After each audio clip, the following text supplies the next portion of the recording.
Hey guys, this is Vasu and you're watching Technovas.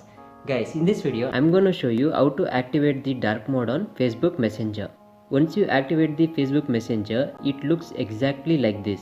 Guys, to activate the dark mode, all you have to do is update the Facebook Messenger. Now open the Facebook Messenger and you should send a text to any one of your friends on your Facebook Messenger. In the chat section, select the half moon emoji and click on send. Once you send this half moon emoji, you will get to see raining bananas. Actually, it's an half moon emoji which looks like bananas. Now, at the top, you will get an extra option saying manage dark mode settings. Once you get that, go back and click on the profile DP. Now, you will get to see a new option called dark mode. To activate, click on this option and click on OK. Now guys, you have successfully activated the dark mode on Facebook Messenger. Guys, please note that this dark mode option is still in beta mode. So some of you might get the dark mode option and some might not. Guys, in case if you didn't get the dark mode option, don't worry, you will eventually get it one day.